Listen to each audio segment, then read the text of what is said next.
बलराम जी कितने महान आदि गुरु हैं उसके बारे में भी हम एक बहुत सुंदर वर्णन आता है। एक बार ऐसा हुआ कि सारे ऋषि मुनि नैमिषारण्य में बैठे हुए थे और पुराणों की शास्त्रों की कथा सुन रहे थे।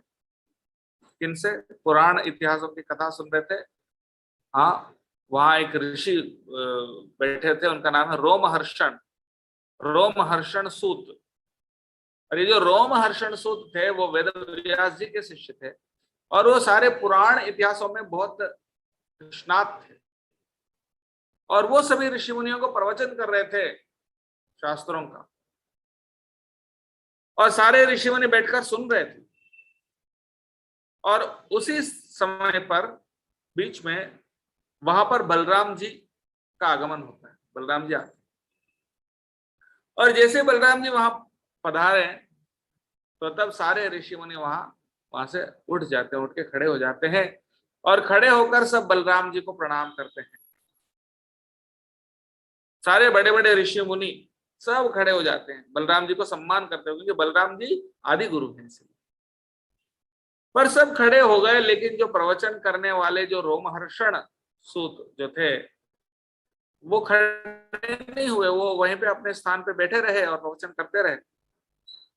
तो ये देखकर बलराम जी समझ गए कि रोमहर्षण सूत के अंदर थोड़ा सा घमंड हो गया और वो ये भूल गया कि बलराम जी कौन है। बलराम जी आदि गुरु हैं। और बलराम जी की कृपा से ही कोई भी गुरु बन सकता है। और हर कोई, हर जो भी गुरु जो भी ज्ञान दे रहा है वो बलराम जी का ही प्रतिनिधि है। और जब बलराम जी स्वयं वहां आए तो रोमहर्षण सूत को वहां से उठ के खड़े होकर उनको सम्मान देना चाहिए था, जो रोमहर्षण ने नहीं किया, ये सोचते हुए कि मैं इतना बड़ा ज्ञानी हूं और मैं सबको प्रवचन कर रहा हूं। तो जब बलराम जी समझ गए कि इनके अंदर ऐसे घमंड हो गया तो बलराम जी ने क्या किया, एक घास का तिनका उठाया, घास का तिनका उठाकर एक मंत्र उच्चारण करके रोमहर्षण सूत के ऊपर वो घास का तिनका उन्होंने फेंका।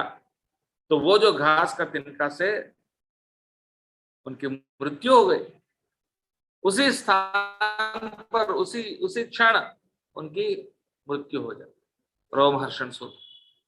तो तब जो है सभी जो ऋषि मुनि है वो सब वहां पर समझ जाते हैं कि बलराम जी की महिमा क्या है। सिर्फ एक घास का तिनका से, घास का तिनके के अंदर इतनी शक्ति उन्होंने दिया कि उसी क्षण उनकी मृत्यु हो गई। पर उसके बाद सारे वहां जो ऋषि मुनि बैठे थे सबने बोला कि देखो ये तो फिर भी एक ब्राह्मण है और उन्होंने वो कथा कर रहा है, तो अभी वो कथा कौन करेगा? तो बलराम जी ने कहा कि उनका बेटा जो है, रोमहर्षण सूत का बेटा सूत गोस्वामी, रोमहर्षण का बेटा कौन है? सूत गोस्वामी। और सूत गोस्वामी को वो बिठाते हैं उनके पिताजी के स्थान पर और बोलते आप प्रवचन करो। और इसलिए श्रीमद् भागवत जो है सूत गोस्वामी ने ही सुनाया नैमिषारण्य के सारे ऋषि।